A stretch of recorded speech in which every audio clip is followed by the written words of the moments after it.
Hey, that's a Soda Pop from Soda Hughes, and you are watching the MOLOCH channel. We've got an episode of comics today where we're going to look at Cyberpunk 2077 Trauma Team. From the infamous game from CD Projekt Red. I remember I watched the trailer for Cyberpunk, like the first one a long time ago, like the teaser. I was so excited. And I was excited for a long time, and I was always wondering when they were going to announce stuff for it. So it is one of the first games that I like pre-ordered brand new. It's definitely busted on the PS4. Looks like on all consoles and stuff that there was problems. Also, there are just some fundamental issues with the game. It seems like they had some issues in the development phase, and I'm sure that they were like having a hard time because you could work on a project for forever. But at a certain point, you need to make money, and at a certain point, you need to release things, and I get that. But, yeah, it was just too bad. You know, the whole beginning montage really sucks. The creator tried to come out and defend that, trying to say that they were trying to get right into the action, which they don't for a lot of the game. There's a lot of exposition even in like other quests for this. Like there's a lot of like sitting in cars talking to characters, and that's how they do a lot of like world building.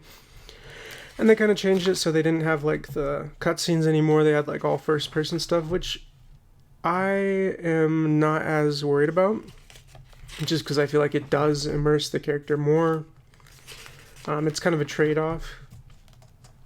But yeah, I mean, I could talk a whole lot about Cyberpunk. There's a lot of great videos out already about it, though. But we'll see. Maybe I'll do one. I also kind of want to do a 1 year later to see how much the game has actually changed, especially on PS4. I mean, one day I'm going to get a PS5, but I don't yet. I don't have one yet.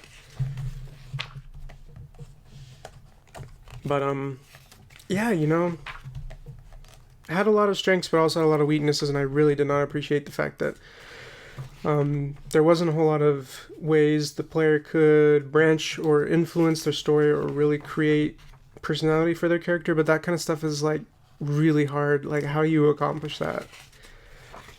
Especially in a game that has so much in it. I just don't know if they had enough resources or time allocated. I don't know. But the world is amazing. A lot of the story is really well done. A lot of the voice and stuff is really awesome. Some good writing, some good characters, interesting side quests.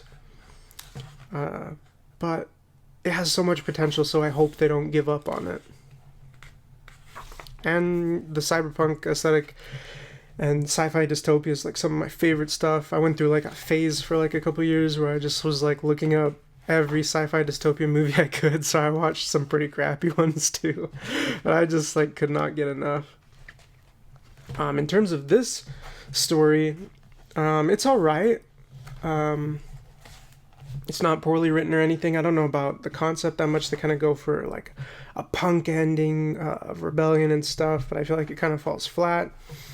And some of the main characters' decisions, like the whole idea of like having to do things for a corpo and like having to keep your job and stuff sucks definitely. But in terms of like her interactions with her team and like the responsibility to her team, she definitely was putting her team in danger, not being ready for the field. And, you know, with triage and stuff like that, like if you are putting yourself in these kinds of positions, you probably are going to have to make tough decisions. Giving the girl the antibiotics and stuff, like I feel like if she could have helped the other guy, maybe she should have done that faster, and like endangering her team because she was struggling was sort of irresponsible. So I kind of sympathize, but at the same time I'm like, ugh, like I don't know if it's like, I don't know. It wasn't that impactful of a story to me.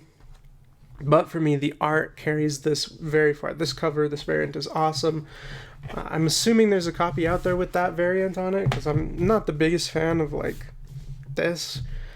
Definitely feels like, you know, kind of a spin-off piece of media, not too deep. I was hoping the Trauma Team itself would be more deep and interactable in Cyberpunk, but maybe they'll eventually patch that in, but we'll see. I'm not sure what's going to be the future for the Cyberpunk game. Hopefully it's good. But this one, pretty decent.